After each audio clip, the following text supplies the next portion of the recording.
ย่อมือ10 นิ้วตั้งขึ้นวางกิ้วกาย9 เกษาแตบใต้ปฏิตะทลายรัตนาผ่านแผ่วผ้าแก้วเจ้าตั้ง3 ภาคการด้วยความเคารพนอบนบปูจาย่อมือ10 นิ้วไหว้สาปาลมีธรรมครูบาอาจารย์พระมหาเถระโนเถระพระเถระพระเจ้าพระสงฆ์ทุกรูปทุกตนโดยความเคารพขอเจริญพรขอความสุขความสวัสดีจงมีแก่ศรัทธาญาติโยมท่านสาธุชนพุทธบริษัททั้งหลายมาปะกันละเนอมาปะกันแล้วกับช่วงเวลารายการมรดกธรรมล้านนานำเนินรายการโดยกระผมอาตมภาพพระครูสังฆลักษณอัตรัตนสิริวัดหาลีการลามสันมันนะตำบลต้นทงอำเภอเมืองจังหวัดลำพูนได้นำเอารายการมรดกธรรมล้านนามาพบกับศรัทธาญาติโยมท่านสาธุชนนักศีลนักบุญทุกท่านที่ได้เปิดเครื่องวิทยุสดับรับฟังก็ดี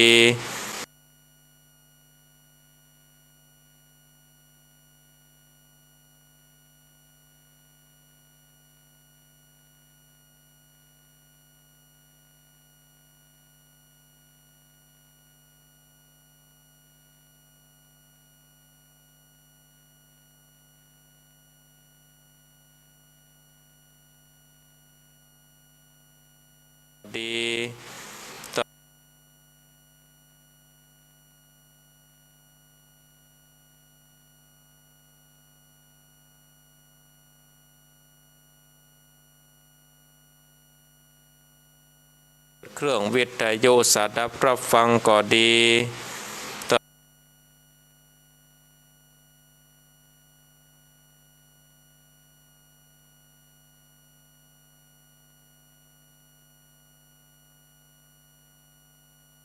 ได้เปิดเครื่องวิทยุสดับรับฟังก็ดี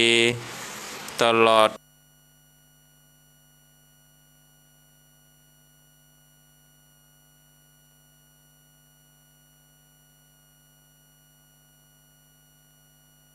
เปิดเครื่องวิทยุสดับรับฟังก็ดีตลอด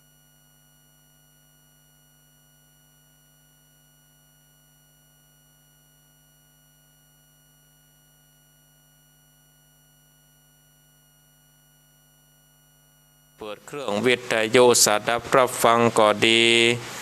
ตลอด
รับฟังก็ดี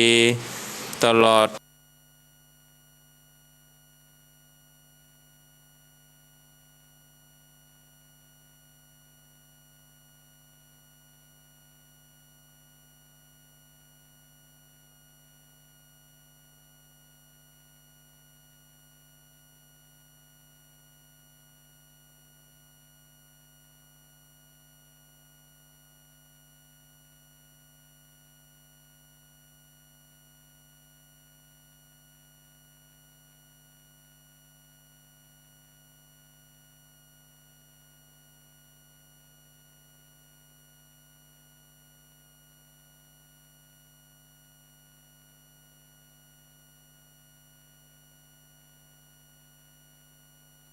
ที่วัดบ้านโพนทองแห่งนี้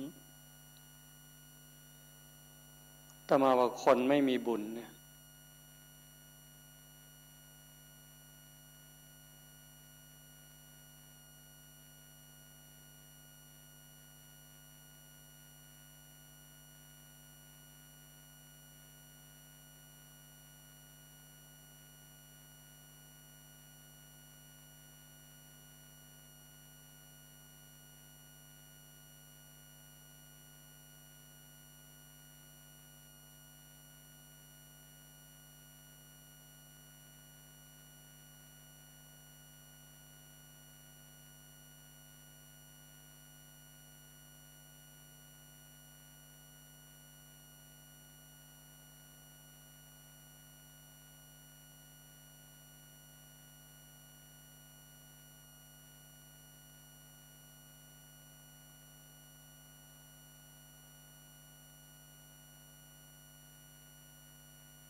ศรัทธาญาติโยมท่านสาธุชนพุทธบริษัททั้งหลายตะกี้ก็ต้องขอ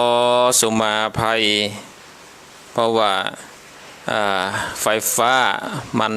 ดับไปกำหนึ่งทำให้สัญญาณอินเทอร์เน็ตมันตัดไปเพราะว่าไฟดับเพราะเหตุว่าขณะนี้นี่ฟ้าฝนที่ละปูนนี่ตกขนาดเนอะศรัทธาญาติโยมก็ตั้งแต่ตีสองปลายมาแล้วนี่โอ้ตกแต่ตกว่าตกหาใหญ่บ่ใช่ใหญ่ธรรมดานะศรัทธาญาติโยมใหญ่ละขนาดนักนี่ยังบ่ขาดเม็ดเลยนะศรัทธาญาติโยมโอ้อันฝนตกแต่ตกว่าตกหาใหญ่ขนาดที่ละปูนนี่ก็ทำให้สัญญาณอินเทอร์เน็ตแล้วก็ไฟฟ้าอาจจะบ่ปกติก็มาถึงบาเดียวนี้นี่ก็ตกยังตกอยู่นะศรัทธาญาติโยมแต่ว่าก็ได้ส่งสัญญาณไปตะกี้ก็ไฟดับก็ใช้อินเทอร์เน็ตในการออกเนาะก็ต้องเปิ่งปลาไฟฟ้าศรัทธาญาติโยมมันดับกรรมก็สัญญาณกว่ามันจะจูนอินเทอร์เน็ตมันจะจูนส่งสัญญาณเป็นปกติก็ใช้เวลาก็ต้องขอสุมาอภัยกับศรัทธาญาติโยมท่านทั้งหลายเนาะอันนี้ก็สัญญาณก็ปิกมาสามารถที่จะเชื่อมต่อได้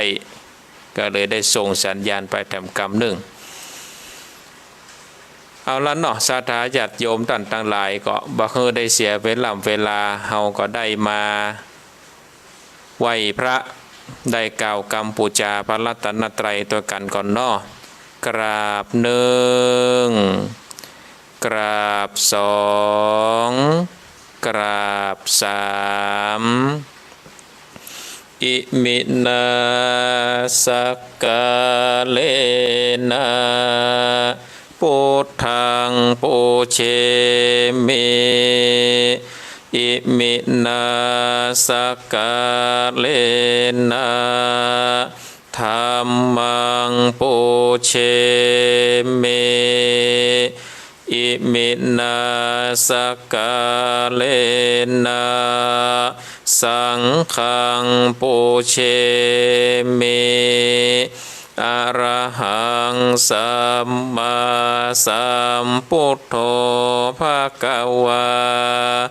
พุทธังภะคะวันตังอภิวาเทมิกราบสวากขาโตภะคะวะตาธัมโมธัมมังนัมมัสสามิกราบสุปฏิปันโนภะคะวะโตสาวกสังโฆสังฆังนะมามิกราบนะโมตัสสะภะคะวะโตอะระหะโตสัมมาสัมพุทธัสสะนะโมตัสสะภะคะวะโตอะระหะโตสัมมาสัมพุทธัสสะนะโมตัสสะภะคะวะโตอะระหะโตสัมมาสัมพุทธัสสะอิติปิโสภะคะวะอะระหังสัมมาสัมพุทโธวิชชาจารณะสัมปันโนสุขโตโลกเวโทอนุตตโลปุเรสธัมมาสารติสัทธาเทวมนุสสานังพุทโธภะคะวะติสวากขาโตภะคะวะตาธัมโมสันทิติงโกอากาลิงโกเอหิปัสสิงโกโอปานาเยโกปัจจตังเวทิตาโพวินโยเหติโสปฏิปันโนภะคะวะโตสาวกสังโฆอุชุปฏิปันโนภะคะวะโตสาวกสังโฆญาญาปฏิปันโนภะคะวะโตสาวกสังโฆสัมเมจิปฏิปันโนภะคะวะโตสาวกสังโฆญาติทังจัตตาเลปุเรสะยุคาเนอัฏฐาปุเรสะปุกกาลาเอสะภะคะวะโตสาวกสังโฆอาหุนายโยปาหุนายโยตาเกนายโยอัญจเลการะเนโยอนุตตรังปุญญาเกตังโลกัสสันติสันโตสันโตภะปัญญาปาละเม30ตัสสันโตภะปัญญาปาละเมวัดแวดล้อมเวเรญญาปาละเมล้อมละวังเดศิลาปาละเมบังขอกดาบเมตตาปาละเมผาแปะตังปืนตานาปาละเมเป็นผืนตั้งต่อโอมเบกขาปาละเมก็เป็นเวียงเล็กเนคคำมาปาละเมก็เป็นกำแพงเปกสัจจาปาละเมเวทละวังเดเป็ดไม้ตายคันเตปาละเมกายเกิดเป็นหอกดาบบางนาไม้แลปืนไฟอาทิธานาป ปาละมีพันผาปอยโตโกนโตแข่งแข่งแข่งแรงแรงป่าฟงมันปีสังไปเพศโตกเตปบเตปังไปนีนางแม่ทรเนอาสาจันโสสาเหมือนฟันอยู่ข้างข้างน้ำนาทีนองกวางตอกกวางแตกตีฟองนาดนองนาดนอกกลายเป็นข้าวตอกดอกไม้มาตวายปูจาผ้าแก้วแก่นไทยสาธานปาพุทธังเลยจงมาภายโปรดจงอาโนญญาโตดโปรดโภคาแต้นดินเลนางแม่ทรณีออกมาเลีดมวยผมอยู่ข้างจางค่ายคายคาจังอาซับเด่นปนน้ำนาเตลงปาดภายคอจ้างภายกักตบเต้าผาดยามมานก้องเอาปนกลัวกับย่อมือเกินตนหัวใส่กล่าวว่าผู้คานี้ได้ชื่อว่าเป็นโลกศิกพระพุทธเจ้าตนมีบุญสมปานอันมากนาพระพุทธเจ้าจริงตังพระปัญญาปาลามีไว้เก้าจันตังไว้ตังนาก็ได้เก้าจันตังไว้ตังหลังก็ได้เก้าจันตังแต่หัวแผ่วตีนก็ได้เก้าจันตั้งแต่ตีนแผ่วหัวก็ได้เก้าจันแสนว่าลูกปืนจักมาเสมอเหมือนดังฝนแสนหาก็บ่มีจักมาไกลได้ข้าพระเจ้าเลยได้ไว้ว่าพระโพนตาโกนดังพระธรรมะโกนดังพระสังฆะโกนดังพุทธอินตาธรรมะอินตาสังฆะอินตาอาสะอับแม่นางทรณีผู้อยู่เหนือน้ำผู้อยู่กำแผ่นดินกันว่าผู้ข้าได้ละเนอเกิดเอิงโกนพระพุทธเจ้าโกนพระธรรมเจ้าโกนพระสังฆเจ้าโกนพระปิตาโกนพระมารดาโกนพระอุปัชฌาย์ครูบาอาจารย์โกนแก้วทั้งสามประการโกนแดดโกนฝนโกนน้ำโกนลมโกนดินโกนไฟโกนโกศสารหลาดเจ้าโกนพระเจ้าตนพระวานาก็ดีโกนนางฐานลาเจ้าก่อนดีโกนพระปัญเจกะเจ้าก็ดีโกนแม่ทรณีเจ้าก็ดีขอจงมารักษาตั้งกรรมนากรรมลังยังตัวตนแห่งผู้ฆ่าในวันนี้คืนนี้ยามนี้จิมแดดเตอนาอุดนาอาดนาปัดนาปิดพระเจ้ามีฤทธิ์ปิดโดยพุทโธนะโมพุทธาญะวะบังอมสวาหาพุทโธพุทธังกักษาธัมโมธัมมังกักษาสังโฆสังฆังกักษาพุทโธพุทธังอะระหังธัมโมธัมมังอะระหังสังโฆสังฆังอะระหังพุทโธพุทธังกันหะธัมโมธัมมังกันหะสังโฆสังฆังกันหะพุทโธเมนะโถธัมโมเมนะโถสังโฆเมนะโถอายุวันโนสุขังปะลังเอาละเนาะศรัทธาญาติโยมท่านสาธุชนพุทธบริษัททั้งหลายเฮาได้ไหวพระเฮาได้กล่าวกรรมปูจาพระรัตนตรัยเป็นที่เรียบร้อยแล้วยอ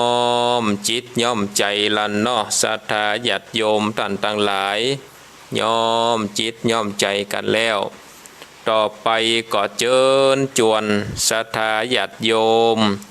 ท่านสาธุชนพุทธบริษัททั้งหลายได้ตั้งอกตั้งใจสดับรับฟังพระสัทธรรมเทศนาแบบพื้นบ้านล้านนาวันนี้ก็จะได้ นำเอาพระธรรมเทศนามาเทศพระมกาจนกการสร้างวิริยะปารมีวันนี้ผูกต้นเจ็ดผูกสุดผูกซอยละเนอสถาญาติโยมผูกสุดผูกซอยอวสานวันนี้ละนาสถาญาติโยมท่านทั้งหลายเพราะฉะนั้นบ่เกิดได้เสียเวลาก็เจิญจวนพอออกไม่ออกสถานาบุญทุกท่านได้ตั้งอกตั้งใจสดับรับฟังพระสัทธรรมเทศนาพระมหาชนกผูกต้นเจ็ดเป็นลำดับต่อไปนะโมตัสสะภะคะวะโตอะระหะโตสัมมาสั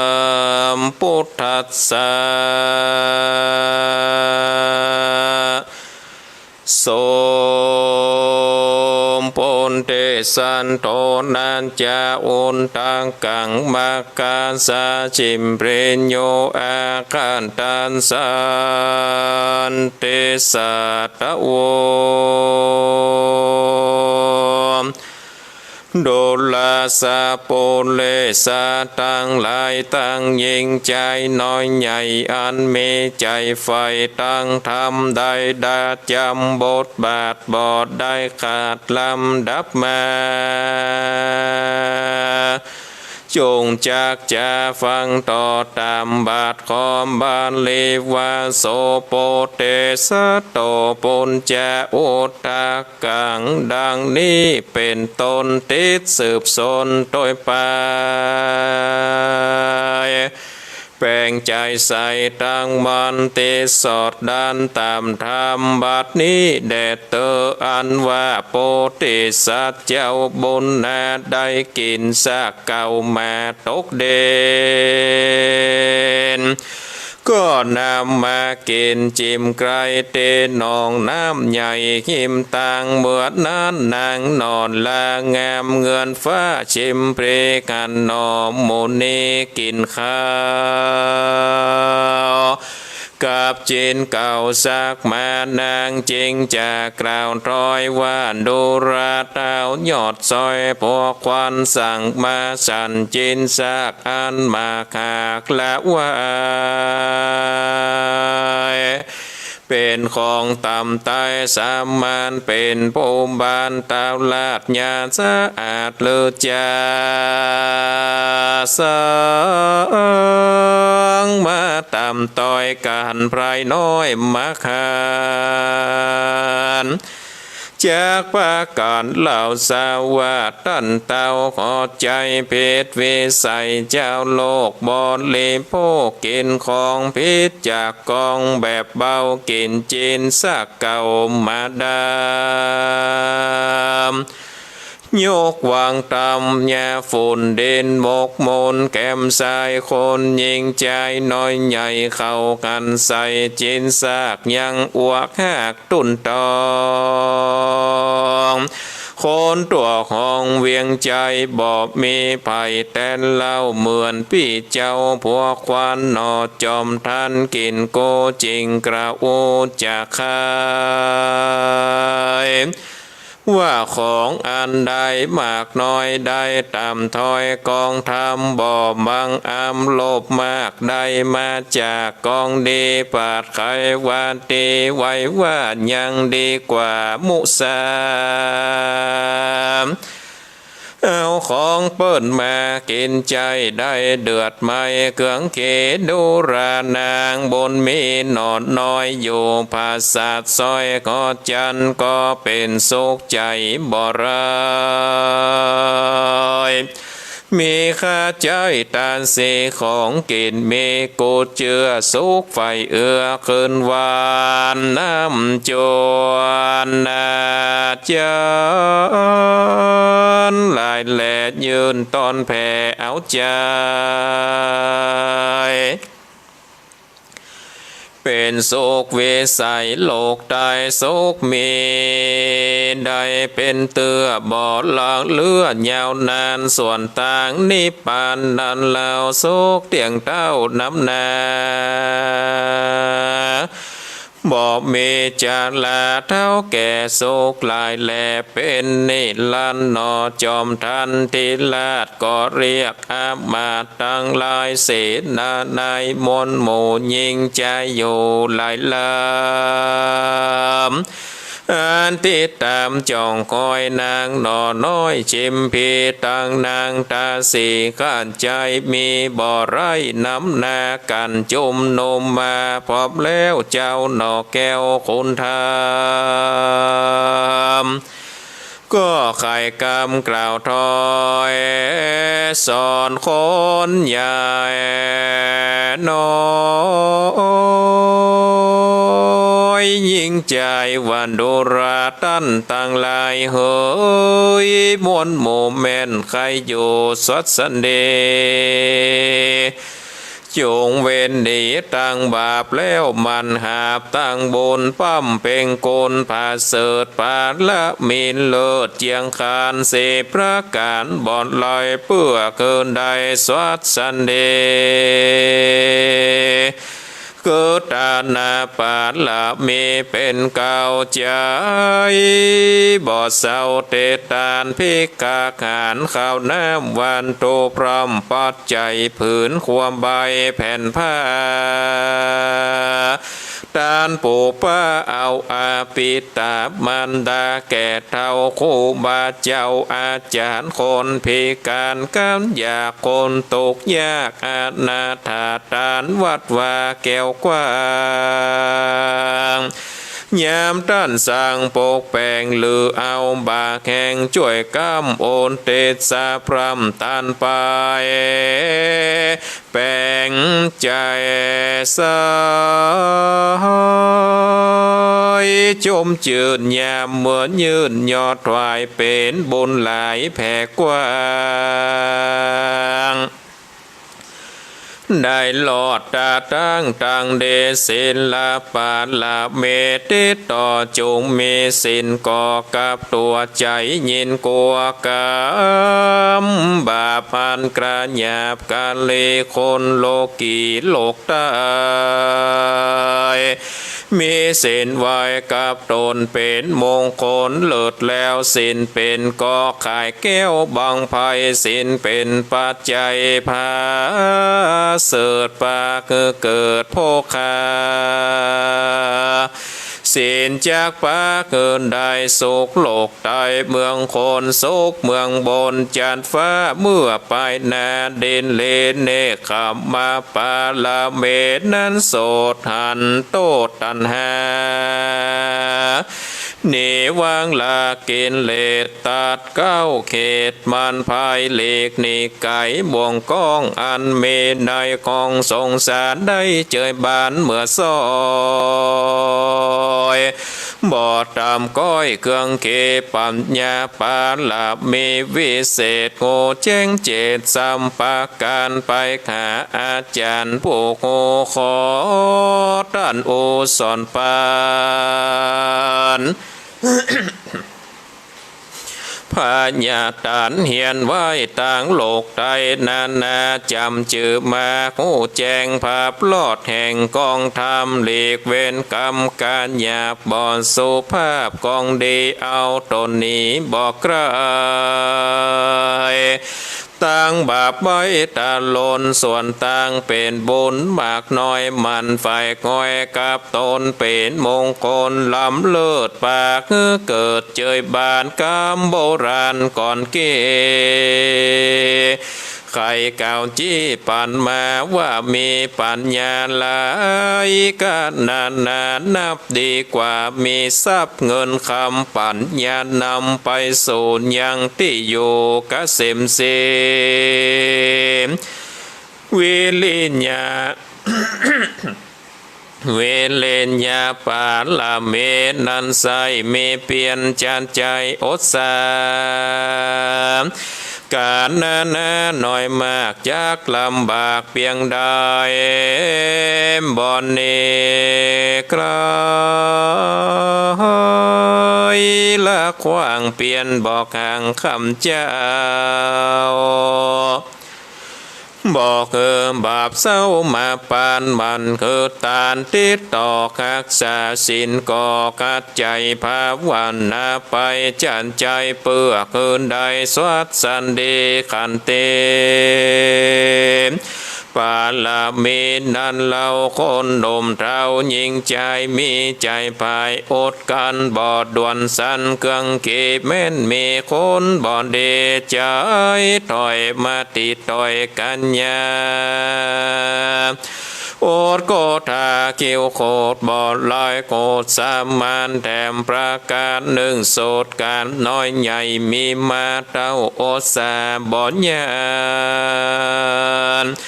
บ่ขี้ข้านเอ็นยานกะทำการเมียนจอดบอดล้านตอดกลางคนบ่อ่างฝนอ่างน้ำบ่อ่างค่ำแรงง่ายโอดคงควายจัดใจ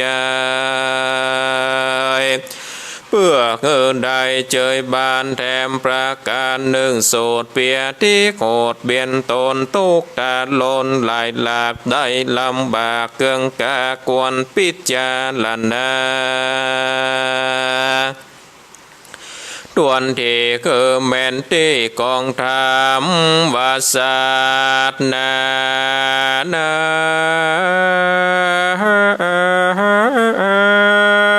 น้อยใหญ่ภาพเสียงควายโลกาเตียงเมพายามาปาดเมพาญาติมาแฝงเปียที่แข่งมาคอนบอกโงซ่อนตั้งใดโอดตาใจตั้งมันบ่ไหววันเววาปาริเวตานารำถอยจ้าอ้อยโอยข้างนับเป็นตังพาเสดปาเกินทรงเกสัจจะปาละเมนั่นลาคือคนหนุ่มเท่ายิงใจจากจะหมายกล่าวโอบอดเล่งโลโมสาควรไก่จะตัดแม่นถูกต้องแก่นกองทำบ่อไข่กามโจรหลอกบ่อสอกกอกลายใจบ่อจากไข่ลวงล่อบ่อสนสอเตียนควันกันไข่ปานหวานแล้วบ่อการแก้วสัจจะบ่อนีละกองเดอธิษฐานปาลาเมนันเล่าโตกามเจ้าข้าเน่งในคือสันใดเอาไว้กวนเตียวไตตำทำบ่ลงลำนอกเขตพิจาริตปเวเนเมตตาปาลาเมติต่อได้เล็งพอยำแยงใจคักแปงฝ่ายคอยยังสัตว์ใหญ่น้อยนานาสัมปาสัตตามวลโมอันข้างอยู่สงสารทุกทรละมานลำบากปนจากตรงเกได้สวัสสันเดจันจายป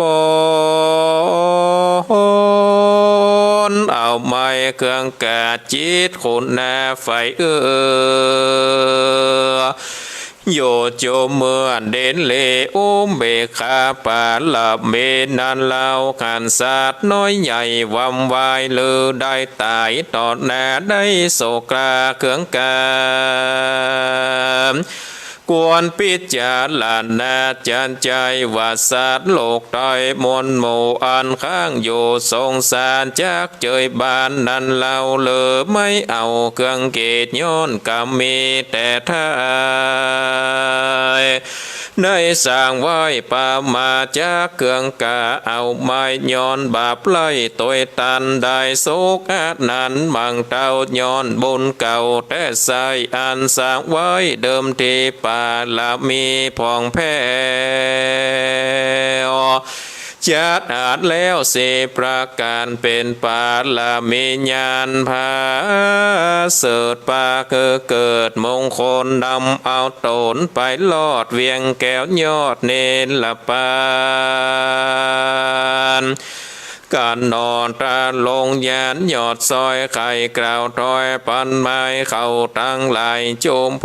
จากกล่าวโอกำงามว่าจากกาตามตั้นตา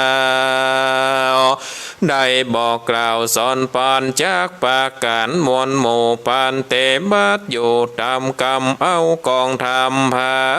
เสดมาบังเกิดในใจมีสินใสสะอาดบอดราคาตั้งตานบอนหยาดจะแลนนาอาทะในกาละนันเล่านางหนอดเน่าชิมเพลยังไข่กำเดจานใจย่อมือไหววอนวานว่าขอ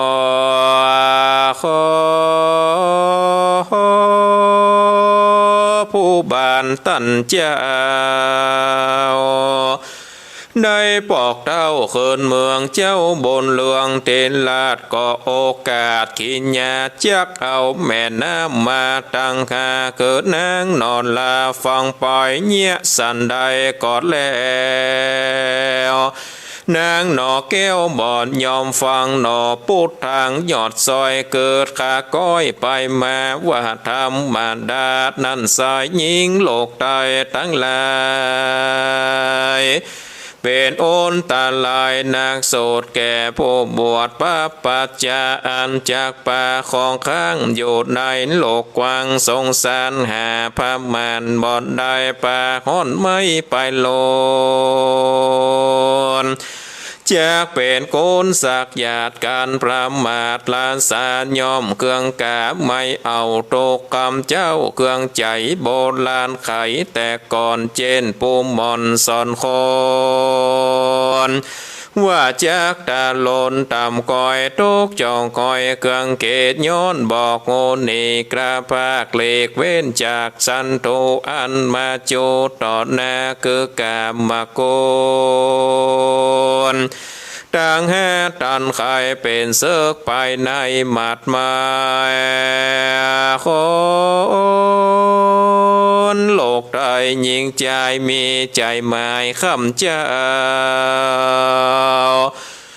ลงตัวเข้าตันหาคือกามาคนมาจากจ้องเตียนโศกตองเครื่องเขกันเกิดนี่เว้นได้บอบมัดไม่มองผ่านจากเจยบานหลายหลากบอดลำบากเครื่องกามอันว่าเซิกนานาไปนอกโบราณบอกจากใครมีน้ำกับไฟลมกาสักหายหยาบจ้าปาลายิงนานาหนุ่มเท้า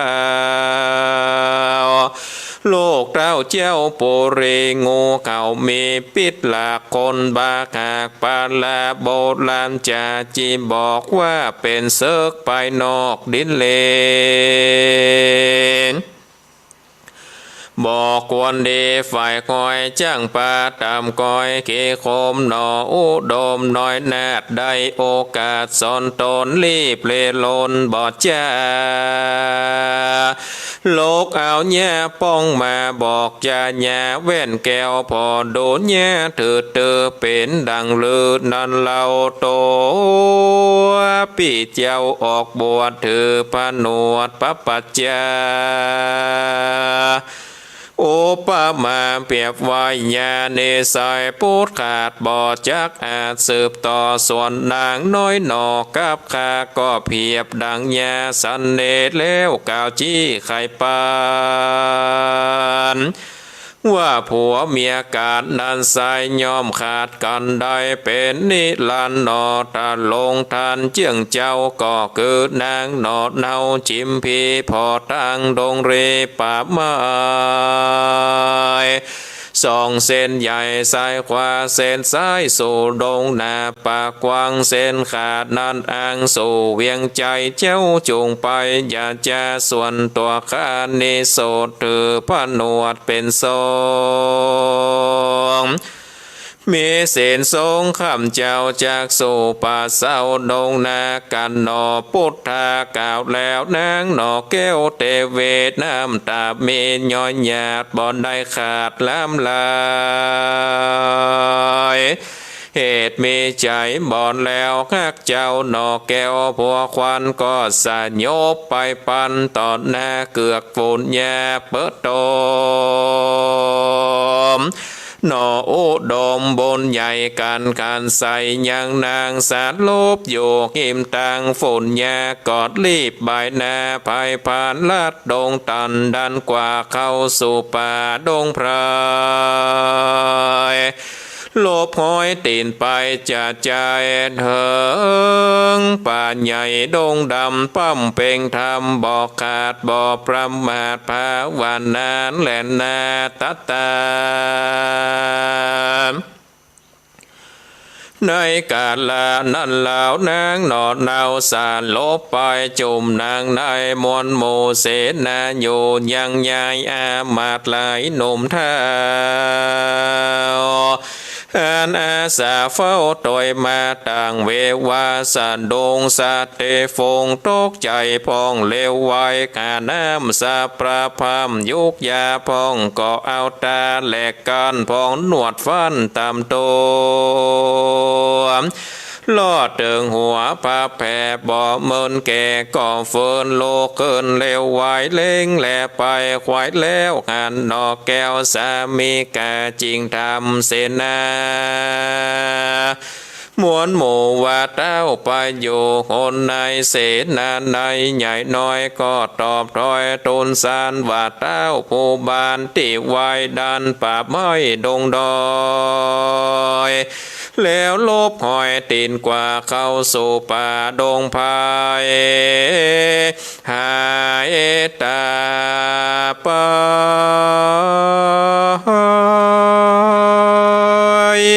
กว่าจอยนางยอดซอยสิมเพโศกามีไม่มาดน้ำตาหยาดลำไหลนางมีใจเอาไม้ลิลำให้ปริเวตนาว่าโอ้ยนอ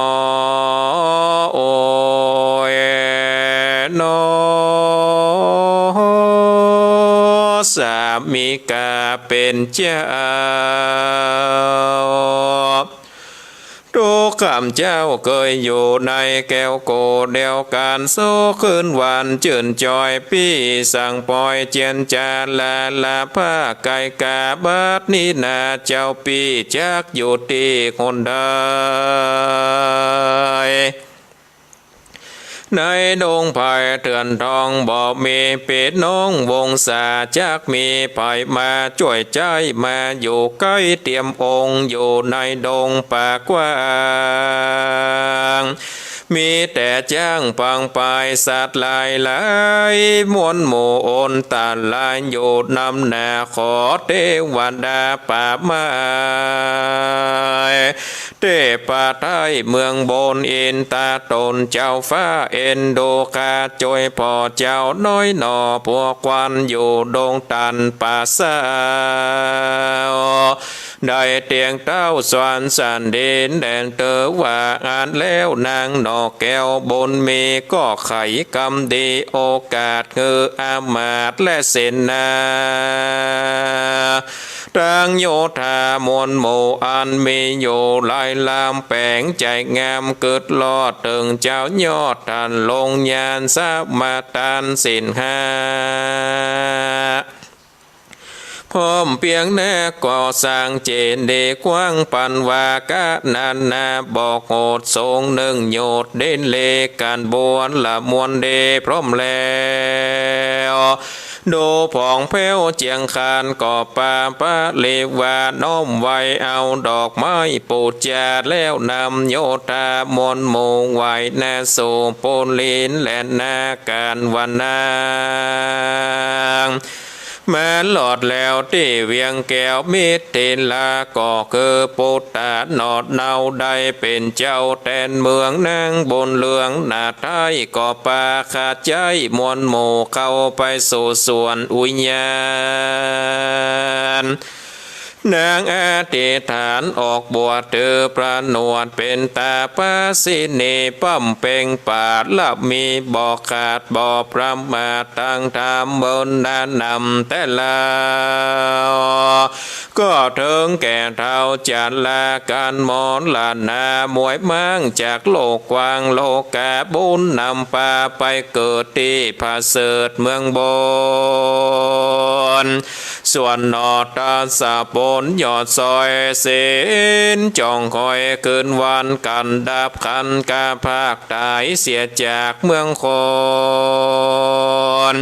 ก็เอาตนไปเกิดจันฟ้าเลิศโตสินดานแหลมนาสัทธาอิมังธรรมบัตเตสัตนังอากาลิตัวจาตกังสมุทาเนเสสันทานวาสัพปัญโยตนเป็นโคแกนโลกดาบทุกโศกเนกายสอนยิ่งใจ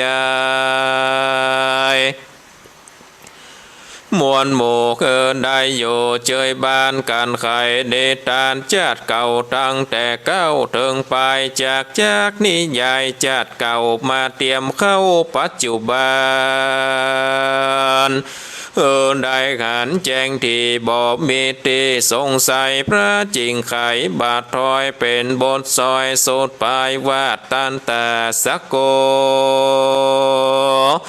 อนุรนโทอาโคเสสมุนทาเทวาปิตาอุมปัลละปันนาบัดนี้เป็นตนภิกขเวดุราเปโกตังลายโตอันเป็นสายอริยเจ้าทุกคำเจ้าภาวนา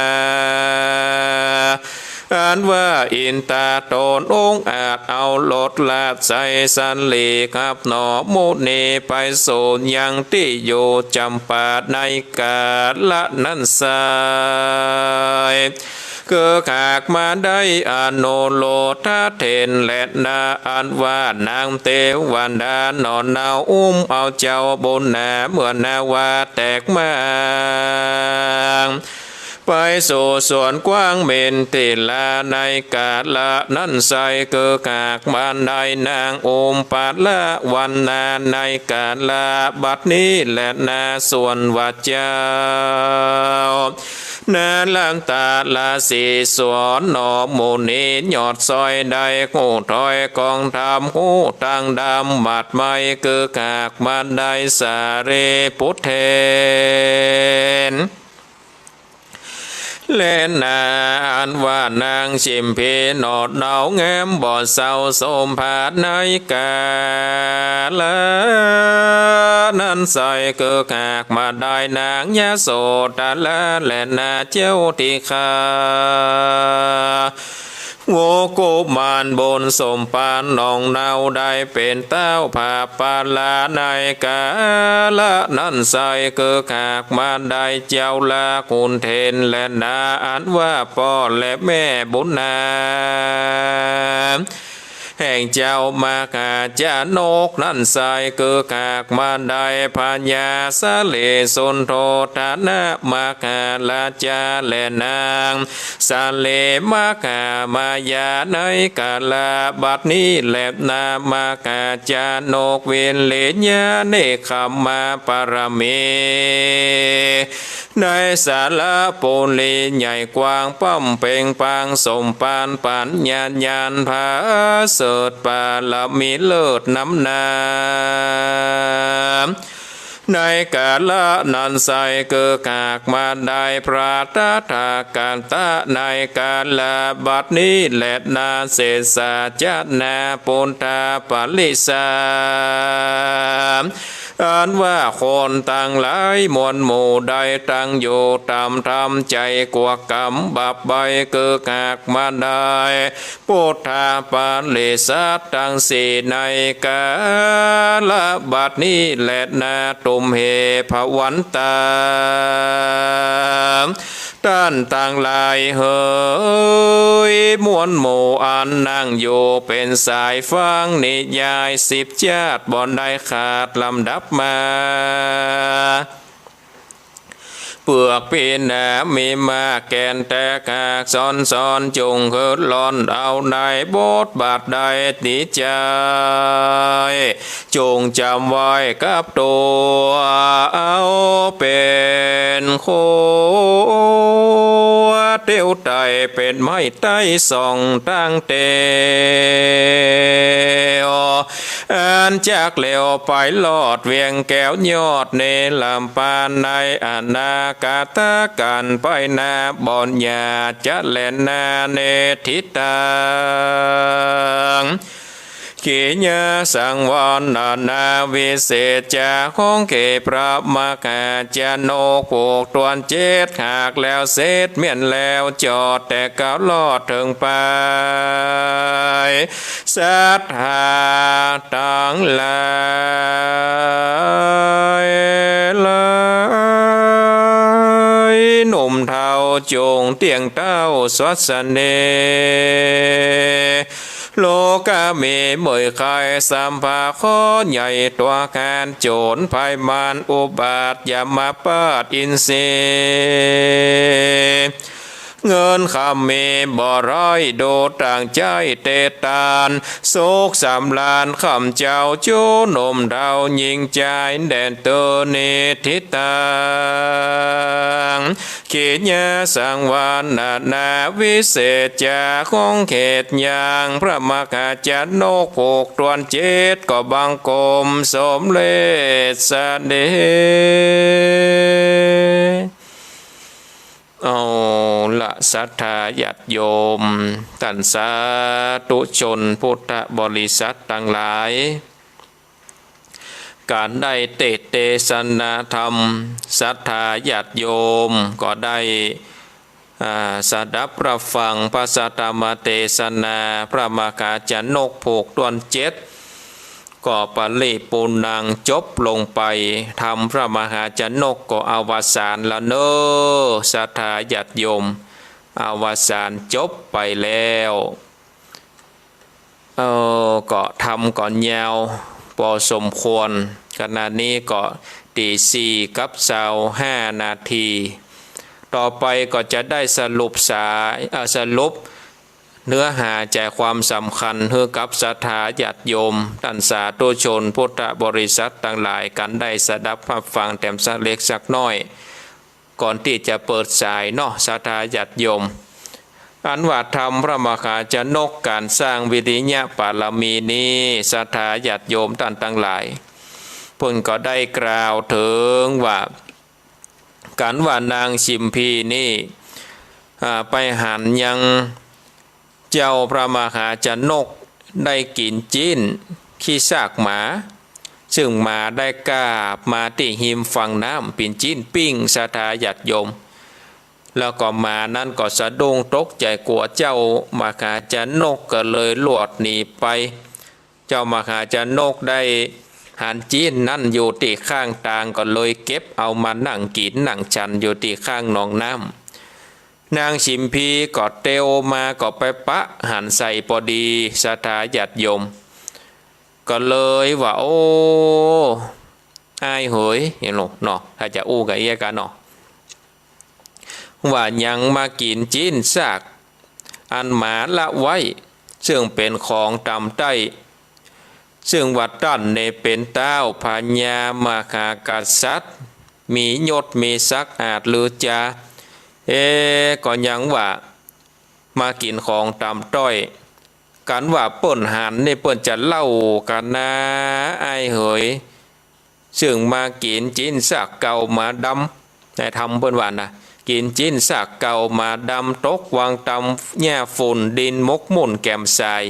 คนยิงใจน้อยใหญ่เขาหันใส่จิ้นซากยังอ้วกหักตุ่นต้องคนตัวห้องเวียงใจบ่มีไผ่แต่เล่าเหมือนปีเจ้าผัวขวัญว่าคนตาหลายในบ้านในเมืองนี่โอ้บ่มีไผ่เหมือนกับไอ้ซาคนเปิ้นหานจีนซากเก่าซึ่งบัดใจจีนบัดได้ซากเก่าบัดได้เป็นจีนขี้ซากของหมาโดยนะอดต่อข่าวขันก็ตื้อไข่หักตุ่นต้องขึ้นมาบ่มีไผ่ในเวียงในบ้านในเมืองและในโลกนี้เหมือนไอ้ซาคนเห็นเนาะการว่าเจ้าพ พระมหาชนกได้ยินนางชิมพีได้อู้อย่างอันแล้วก็ได้ตอบไปว่าโอ้น้องเหยจีนอันนี้นะดีกว่าเอาไปจุไปหลอกเอาของเปิ่นมากินถ้าเมื่อเปิ่นได้เดือดไม่ตนตัวนางเฮยตะกอนนี่เฮาอยู่ในผาศาสตร์ก็มีความสุขใจมีนางข้าใจมีตาสีตาสาของกินอันใดก็มีหลายหลักบอกว่าจะเป็นน้ำสุราเมลัยบอกว่าจะเป็นน้ำส้มน้ำหวานมันก็เป็นความสุขอยู่ในโลกนี้ต่ออันการวัดตายไปของโมนี่ก็บ่ได้โดยไปสักอันส่วนว่าความสุขในทางนิพพานนี่เป็นสุขเตี้ยงเต้าเนาะเป็นสุขเตี้ยงเต้าหนาหนำมีนานนำหนาบ่มีจะลาเท่าแก่สุขหลายแลเป็นนิรันดร์ว่านิพพานนี่เป็นสุขบ่มีอันยังที่สามารถที่จะบ่มีความทุกข์บ่มีความแก่เท่าชราแล้วพญามหาชนกเนี่ยก็ห้องเอาเสนาอามาตย์ปาจาราชตั้งหลายมาจุมนุมหนอนนั่งอยู่ในขั้นแล้วเพิ่นก็ได้กล่าวสอนว่าท่านทั้งหลายเฮ้ยเฮาเกิดมาอยู่บนโลกนี้นะการว่าใครถึงสุขความสวัสดีต่อไปทางหน้านี้จงเฮือได้หนีเว้นทางบาปแล้วมันหาบทางบุญปั้มเป็นโกนผาเสดปาละมีเลิศเจียงคาน10ประการบ่ไล่บอกเฮือได้สวัสดีว่าเฮืออยู่ในโลกนี้ยังมีความสุขนี่เฮือได้ปั้มเป็นการสร้างปารมี10อย่างเฮาสวดปารมีนะกะตาหน้าปาลามีคือเป็นผืนตั้งต่อศีลปาลามีคือก่อเป็นเวียงนะศรัทธาญาติโยมคือปาลามี10อ้างอิงเอากุล10ประการปาลามี10ที่องค์สมเด็จพระสัมมาสัมพุทธเจ้าได้สร้างมาใน10จัดสุดท้ายอันดับแรกคือตาหน้าปาลามีเป็นเก้าใจบ่เศร้าเตตานพิกขาขานเข้าน้ำวัตถุพร่ำปัจจัยผืนขัวใบแผ่นผ้าตาลปูป้าเอาปิตามารดาแก่เท่าครูบาเจ้าอาจารย์คนพิการกั้นอยากคนทุกข์ยากอนาถาตานวัดวาแก้วกว้างยามตันสร้างปกแปง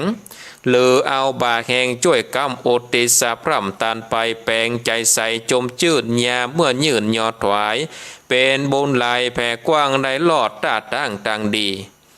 อันดับแรกคือการสร้างปารมีตาหน้าปาลามีการฮืดตานสถาญาติโยมฮืดตานไปเตอะบอกว่าจะเป็นข้าวน้ำโภชนะอาหารวัตถุต่างๆนานาตาเนื้อแก่ตุเจ้าสามเณรก็ดีหรือว่าฮืดตานผืนผ้าขัวใบฮืดตานกับป่อกับแม่กับปู่กับย่ากับหน้าเอาหรือว่าเป็นครูบาอาจารย์คนมีบุญมีกุลเนาะศรัทธาญาติโยมก็คือตานก็พายแผ่ช่วยกำเปิ้นไปบอกว่าจะเป็นคนอยากไร่อนาถาคนตกคนอยากก็คือตานไปตามติฐานะเขาจะเนี่ยได้เนาะศรัทธาญาติโยมจะไปตานเกินตนทำเพื่อตนนั่นเดือดร้อนตานหมอกปอกให้พอดีเขาอยู่ได้เปิ้นอยู่ได้ก็ได้บุญแล้วศรัทธาญาติโยมการว่าเฮาบ่มีเงินมีคำบ่มีข้าวของมากนักก็เอาแหงไปช่วยเวลาวัดวาอารามหรือว่าหมู่บ้านตามบ้านจ่องห้องหอเปิ้นกินเปิ้นตานหรือว่าเปิ้นไปเปิ้นแปลงยังก็เอาแหงไปช่วยเนื้อศรัทธาญาติโยมคือการเอาบ่าเอาแหงไปช่วยเขาบ่มีเงินมีคำก็เอาบ่าเอาแหงไปช่วยก็ถือว่าการสร้างตาหน้าปารมีอันที่สองคือศีลปารมีติดต่อจงมีศีลก่อกับตัวใจยินกลัวกรรมบาปอันก้าหยาบกาลีคนโลกีโลกได้มีศีลไว้กับตนเป็นมงคลเลิศแล้วเปะศีลเป็นเกาะแก้วไข่บังภัยศีลเป็นปัจจัยผาเสดปาเพื่อเกิดโภคาศีลจักปาเพื่อได้สุขโลกใต้เมืองคนสุขเมืองบนจันฟ้าเมื่อปลายหน้าดินหลีศีลสถาญาติโยมศีลังโลเกอนุตตลังศีลเปลี่ยนเยี่ยมในโลก บ่มีหยังที่จะหอมเต้ากินศีลกินธรรมเนอะศรัทธาญาติโยมท่านทั้งหลายเพราะฉะนั้นก็คือมีศีลสีเลนะสุขติงยันติศีลมีแล้วนำไปสู่หนทางที่ดีสีเลนะโภคสัมปทาเมื่อมีศีลแล้วมีโภคทรัพย์สีเลนะนิพุติงยันติเมื่อมีศีลแล้วย่อมไปถึงพระนิพพานเพราะฉะนั้นเฮาท่านทั้งหลายพุทธบริษัททั้งหลายที่ได้เปิดเครื่องวิทยุสดับรับฟังก็พึงสังวรอยู่ในใจว่าควรรักษาอย่างน้อยก็มีศีลห้าแถมบักกี้วันนี่วันเข้าวาสาก็ได้มาจุดจอดหลอดเติงแห่งเฮาท่านทั้งหลายไปมีเวลาวันพระวันศีลก็ไปถือศีลอุโบสถถือศีล8ไปฟังน้ำฟังธรรมอยู่กันวัดอันนี้ก็คือการสร้างศีลปารมีการถือศีลการสร้างปารมีด้วยการถือศีลอันที่สามคือเนคขมมะปารมีนั่นโสดคือการโตดตัณหาหนีวางลากิเลสตัดเก้าเหตุมันภัยลีกหนีไก่บวงก้องอันมีในห้องสงสารได้เจยบานเมื่อซ้อยบอดตำก้อยเคืองขี่เนคขมมะปารมีนี่ก็ได้หันโตดในภาวะสงสารนี้เนาะได้หลีกเว้นจากกิเลสได้เข้าสู่การได้ออกบวชเนาะการได้ออกบวชเพื่อที่จะได้เข้าสู่อย่างห้องนิพพานปัญญาปารมีดีวิเศษหูแจ้งเจตสัพพการไปหาอาจารย์ผู้หูขอท่านอู้สอนปันปัญญาตันเฮียนไว้ตั้งโลกใต้นานาจำจือมาหูแจ้งพระพรอดแห่งกองธรรมละเว้นกรรมก้าหยาบบ่สุภาพกองดีเอาตนนี้บ่ใกล้ตังบาปใบตาโลนส่วนตังเป็นบุญหมักน้อยมันไฟค่อยกับตนเป็นมงคลลำเลิศปาเพื่อเกิดเจยบานกรรมโบราณก่อนกี้ได้กล่าวจี้ปันหมายว่ามีปัญญาหลายกันนานับดีกว่ามีทรัพย์เงินคำปัญญานำไปสู่ยังที่อยู่กเกษมศรีในศรัทธาญาติโยมคือการสร้างปัญญาปรมีคือมันเข้าหาครูบาอาจารย์มันเข้าหานักปราชญ์อย่างศรัทธาญาติโยมได้ฟังครูบาอาจารย์แต่ละตนแต่ละองค์ได้นำเอาธรรมะขององค์สมเด็จพระสัมมาสัมพุทธเจ้ามาอู้มาจามาเทศนาสัตรับสับเปลี่ยนกันไปแต่ละตนแต่ละองค์ก็ทำให้การสร้างปัญญาปรมีเหมือนกันนะศรัทธาญาติโยม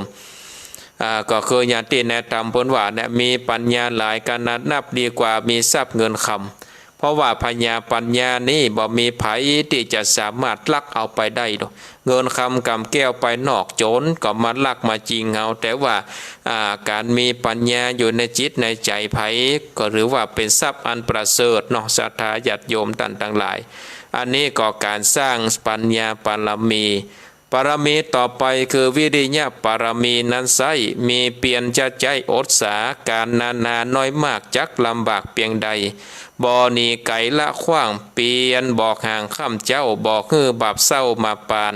มันฮือตานติดต่อรักษาศีลก่อหัดใจภาวนาไปจะใจเพื่อฮือได้สดสดีคันติวัดสดสดีอันนี้คือวิริยะปรมีฮือมันกระทำเปลี่ยนไปศรัทธาญาติโยมท่านทั้งหลายมันรักษาศีลมันฮือทานมันภาวนาไปบ่ถึงนิพพานจัดนี้ก็ถึงนิพพานจัดหน้าก้อยกระทำไปเนอะศรัทธาญาติโยมท่านทั้งหลายมีความเปลี่ยนต่อมาก็คือขันติปรมีนั้นเล่าคนหนุ่มเท่าหญิงใจมีใจภายอดกั้นบ่ด่วนสั้นเครื่องขีแม้นมีคนบ่ดีใจถอยมาตีต่อยกันยาอดโกธาคิ้วโคตรบ่ไรโหดสามานแถมประการหนึ่งไส้การน้อยใหญ่มีมาเต้าอดสาบ่ญานบ่ขี้ข้านเอ็นญานกาตามการแม่นจอดบ่ลัดตอดกังโหนบ่อ้างฝนอ้างน้ำบ่อ้างค่ำแรงงายอดคงควายจะใจเพื่อคือได้เจยบาน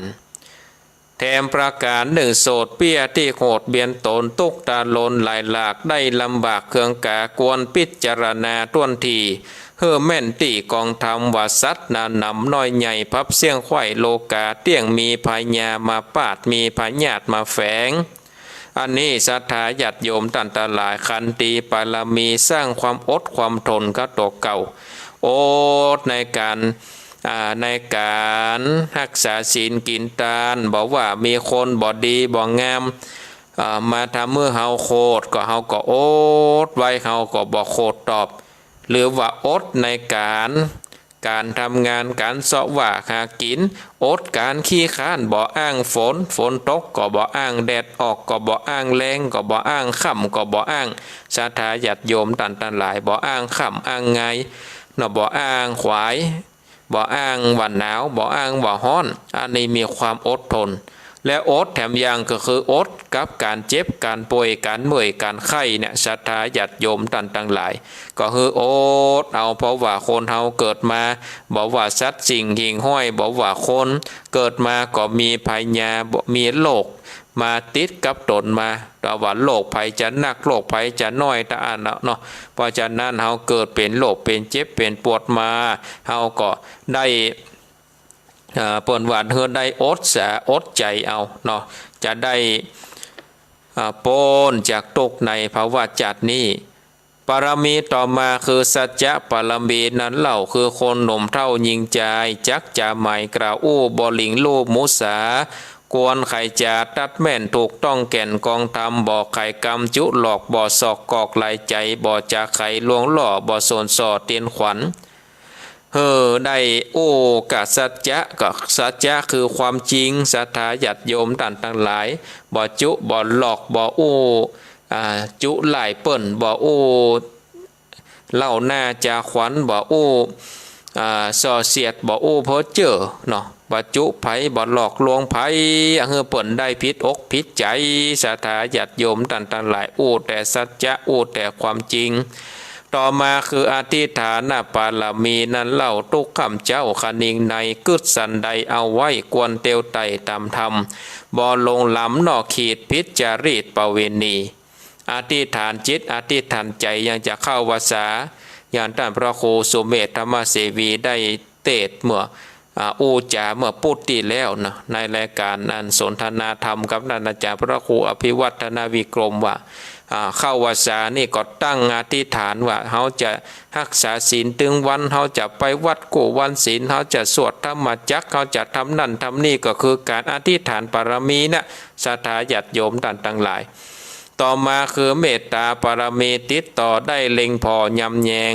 ใจคักแปลงไฟห้อยยังสัตว์ใหญ่น้อยนานาสัพพสัตตามวลหมู่อันข้างอยู่สงสารทุกทรมานลำบากพ้นจากทุกขีได้สดสดีจะใจพ้นเอาไม่เครื่องกาคือการสร้างเมตตาปารมีมีใจคักอยากสัตว์ทั้งหลายได้พ้นจากทุกในภาวะสงสารก็อยากจะเขาเหล่านั้นได้อยู่ดีกินดีพ้นจากโลกนี้ไปสู่โลกหน้าอย่างสุขถาวรคือการมีเมตตาปารมีอุเบกขาปารมีคือหันสัตว์ใหญ่น้อยวำวายหรือได้ตายต่อหน้าได้โศกกล้าเคืองกากวนพิจารณาจะใจว่าสัตว์โลกได้มวลหมู่อันข้างอยู่สงสารจักเจยบานนั้นเล่าหรือไม่เอาเครื่องขี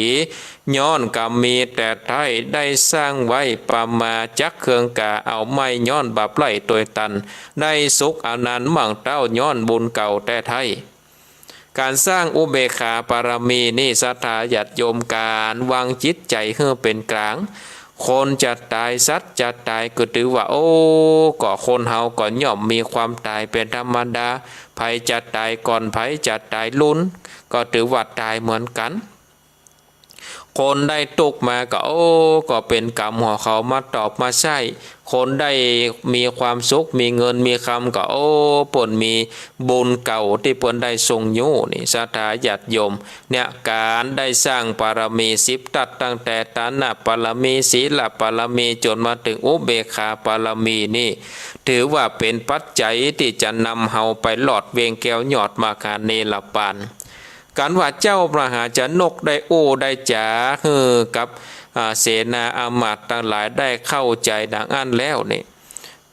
แล้วก็คนทั้งหลายบอกว่านางชิมพีก็ป้ากันมาเอาขันคำมายอมาเกณฑ์พระมหาชนกนี่ได้ปิกคืนไปปกบ้านป้องเมืองมิถิลาจักเอาแม่น้ำตังห้ามาก็ตึงบ่ไปศรัทธาญาติโยมแล้วพระมหาชนกก็บอกว่าเฮานี่ จะถือออกบวชปปัจจาเป็นราศีนี่เอาขอเอาปานิพพานเอาไปทางหน้าเตอะถึงบ่ปีกไว้ไปแล้วเฮือน้องปีกไปเตอะนี่หนทางปีกไปบ้านไปเมืองไปเสาะหากู้หากิมแห่ไม่เตอะไอ้นี่จะปปัจจาออกบวชแล้วนี่แล้วก็ว่าหนทางสองทางนี่ทางหนึ่งนี่จะไปสู่บ้านสู่เมืองทางหนึ่งนี่ไปสู่ป่าเฮานี่ก็เส้นซ้ายเข้าสู่ป่าดงหนาป่ากว้างเส้นขวานั่นอ้างจะสู่เวียงใจอ้ายจะไปทางขวาน้องนี่ไปทางซ้ายแยกกันที่นี่เตอะถือเอาเนาะได้ถือเอาปปัจจาออกบวชนางชิมพีได้นินหนังอันแล้วในศรัทธาญาติโยมท่านทั้งหลายก็ให้อยู่ขันนะให้อยู่ขันจนในธรรมนิวัตได้สยบเต้าตายไปเนาะสยบเต้าตายไปต่อหน้าต่อตานางได้สลบไปแล้วนี่พระมหาชนกก็ถือออกบวชเดินไปก็ลบหอยตีนไปเดินไปลบหอยตีนไปศรัทธาญาติโยมเพื่อว่าบอก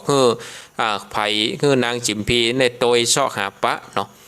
จนวันนางจิมพีได้ฟื้นคืนมานี่ศรัทธาญาติโยมก็มาถามเสนาอามาตย์ว่าเจ้าพระมหาชนกนี่อยู่ที่ไหนตั้งใดเดินทางไปตั้งใดเสนาอามาตย์หลายก็เลยบอกว่าโอ้เนี่ยเดินไปทางเนี้ยแต่ว่าโดยไปบาหันแล้วก็เพราะว่าเปิ่นเตียวไปทางหน้าก็ลบหอยตีนตั้งหลังไปโดยใจเงี้ยอย่างอันนี่ใจเงี้ยจะใดนางก็เลยตั้งอกตั้งใจศรัทธาญาติโยมว่าจะได้ออกบวชเนาะได้ออกบวชเป็นตาปสินีอยู่ในป่าในดงมาปิกบ้านปิกเมืองแล้วอันนี้ก็ได้บวชอยู่ในป่าในดงจนถึงวาระสุดท้ายก็ได้ไปต่างคนต่างได้ถึงแก่มรณะกรรมไปก็ไปเกิดเป็นเทวบุตรเทวดาอยู่บนชั้นฟ้าถึงสองศรัทธาญาติโยมอันนี้ก็เป็นธรรมผูกทวนที่7ก็ปริปุณังเป็นที่เรียบร้อยเนาะศรัทธาญาติโยมปริปุณังเป็นที่เรียบร้อยแล้วก็มันเร็วพอเวลาเนาะมาเร็วพอเวลาก็เหลือเวลาแต่ประมาณ10 กว่านาทีที่จะให้ศรัทธาญาติโยมท่านทั้งหลายได้โทรมาแจ้งผลการนับฟังโทรมาโทรมาจากกันได้เนอะเดี๋ยวจะได้เปิดสายแล้วศรัทธาญาติโยมจะได้เปิดสายให้กับศรัทธาญาติโยมได้โทรมาโทรมาได้เลยเนอะตอนนี้เปิดสายแล้วที่เบอร์โทรศัพท์0865878177 0865878177เนาะหับสายครับสายจะเลินปอนกับพระเจ้าท่านพ่อครูท่านตัดเต่าเนาะเจ้าทำตับเตาจบเรียบร้อยแล้วน้องจบไปแล้วฝนตกกอดตังปุ่นโอ้ฝนยัง3 วันโหแต่วันนี้ก็ร้อนนะขนาดนั้น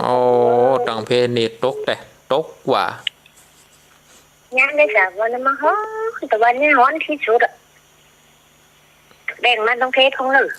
เดี๋ยวจะบอกไปตกตังปุ่นเนาะเจ้าสาธุหับสายต่อไปจะเลินปอนขับไว้สาครับท่านพระครูพ่อน้อยบุญปานพระบาทอุดมชัดเจนดีครับชัดเจนดีป่าคนมาทกขับวันแล้วตังเพนี่ตกแต่ตี2ไปยังมันยังเดินนำเดินนี่นะส่งไปให้หลับพูนพวกขับเลยเนี่ยนักะได้จุ่มได้เย็นดีครับผมกลับไปสาแล้วก็เป็นกำลังใจให้ตัวสาธุครับผมกลับไปสาครับ0865878177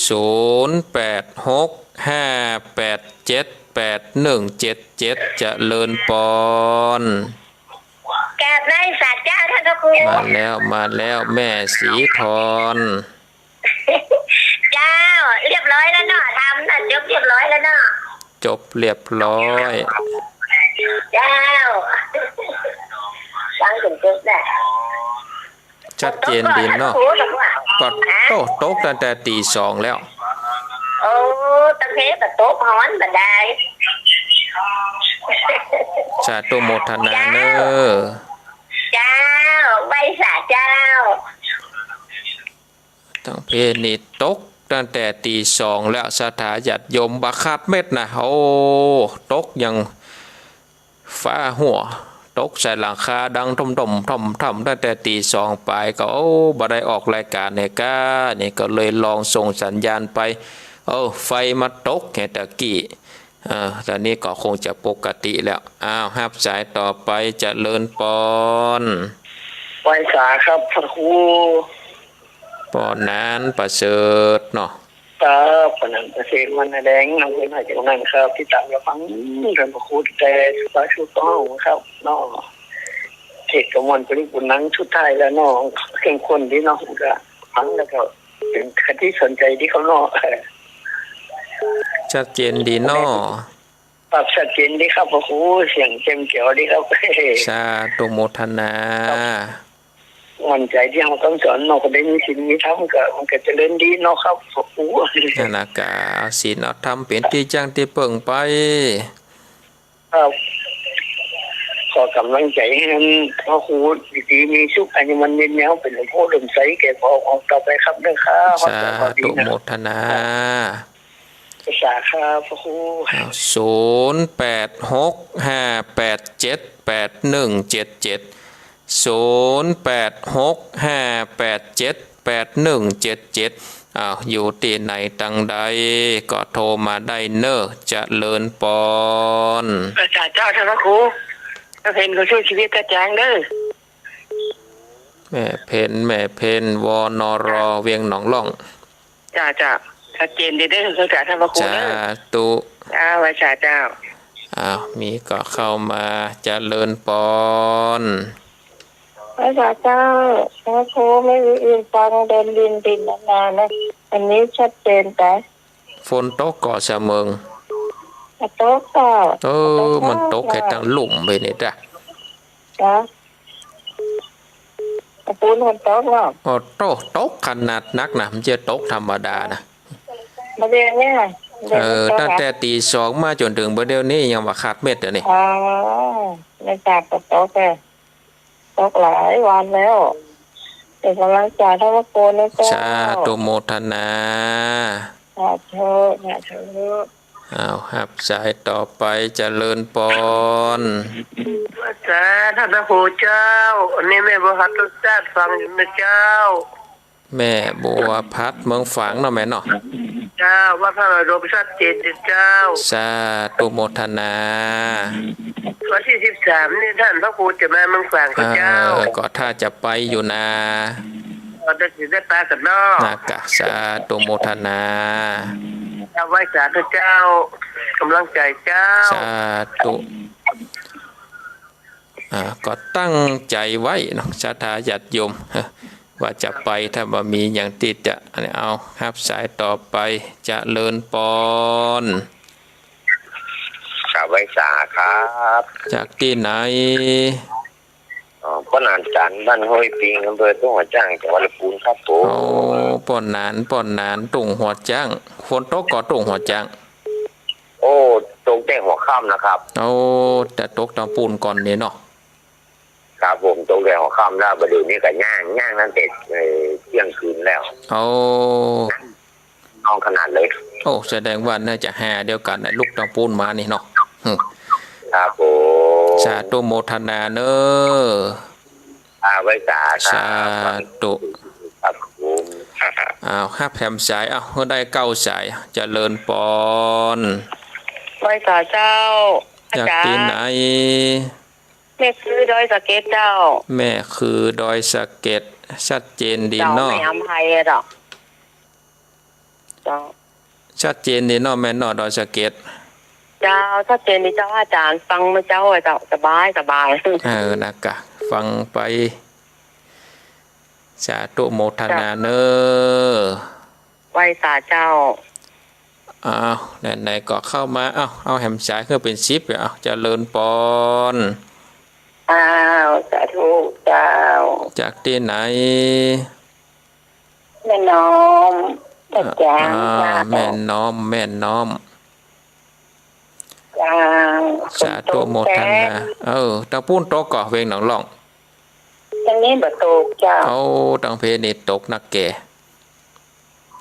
เจ้า สาธุโมทนาเนอ สาธุเจ้า ขออนุญาตยกหูก่อนเนอศรัทธาญาติโยมเพราะว่าเวลาก็ไล่หลังมันแล้วเนาะ10 สายพอดีศรัทธาญาติโยมท่านทั้งหลาย10 สายพอดีเนาะก็เพราะว่าวันนี้เปิดสาย10 กว่านาทีนะเพราะว่าเข้ารายการก็กว่าจะไหวพระอย่างแล้วก็เกือบจะตี 5เนาะเทศธรรมอย่างแล้วก็ตี 5 เช้าปลายพอดีตี 4เช้าปลายพอดีมาทวนสายก่อนเนาะทวนสายก่อนสายแรกก็จากโยมแม่ถ้ำตับเตาก็ชัดเจนดีสายที่2จากป้อน้อยบุญปันสายที่3จากแม่สีทรหนองบัวชัยปราการสายที่4จากป้อนานประเสริฐนาน้อยจังหวัดน่านสายที่5จากแม่เพนตาจ้างเวียงหนองล่องสายที่6จากแม่อุ่นอินอำเภอเสมิงบ้านแม่สาบสายที่7จากแม่บัวพัดเมืองฝางสายที่8จากป้อนนันจันตุ้งหัวจ้าง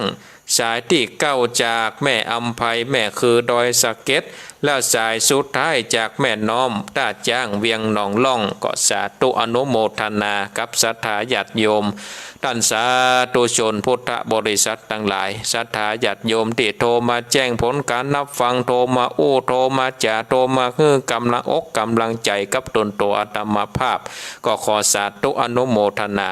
แล้วก็ศรัทธาญาติโยมครูบาอาจารย์พระเจ้าประสงค์ที่รับชมรับฟังในการถ่ายทอดทางระบบ Facebook ก็สาธุอนุโมทนาเนอแล้วก็ศรัทธาญาติโยมที่ฟังทางระบบอินเทอร์เน็ตก็สาธุอนุโมทนาขอบคุณอนุโมทนากับเจ้าหน้าที่ทุกคืนทุกสถานีที่ได้เปิดเครื่องวิทยุเครื่องสัญญาณรับเอาสัญญาณในการถ่ายทอดรายการมรดกธรรมพื้นบ้านล้านนาในเมื่อเจ้าวันนี้ออกคือกับศรัทธาญาติโยมท่านทั้งหลายได้สดับรับฟังทุกคืนทุกสถานีวันนี้อาตมาภาพก็ขออนุโมทนาขอบคุณกับศรัทธาญาติโยมท่านทั้งหลายที่ได้อยู่เป็นกู้เป็นกีมกันตั้งแต่ต้นจนถึงเวลาปังสุดปังซอยละเนาะก็วันพุธแน่หากว่าบัดติดธุระบัดติดบ่มีการมีงานตั้งใดก็คงจะได้มามาจ๋าได้นำเอาพระธรรมเทศนาเรื่องใหม่ได้มาเทศน์กับศรัทธาญาติโยมท่านทั้งหลายสดับรับฟังกันเนาะวันนี้ก็ขอนำเอารายการได้ละจากศรัทธาปอออกไม่ออกปอน้อยปอนานครูบาอาจารย์พระเจ้าประสงค์ไปก่อนเนาะวันพุธหน้าก็มาพบกับรายการมรดกธรรมล้านนาตั้งแต่เวลาตี 3:30 นาทีถึงตี 5โดยประมาณเนาะศรัทธาญาติโยมอยู่ด้วยกันเป็นคู่เป็นกีมกันไปวันนี้ขอนำเอารายการได้ลาจากศรัทธาญาติโยมท่านทั้งหลายไว้เพียงเท่าอี้ก่อนเนาะขอนำเอารายการลาจากไปก่อนขอความสุขความสวัสดีจงมีแก่ศรัทธาญาติโยมท่านสาธุชนท่านทั้งหลายไว้เพียงความสุขความสวัสดีจงมีแก่ศรัทธาญาติโยมทุกท่านทุกคนอายุวันโนสุขังพลัง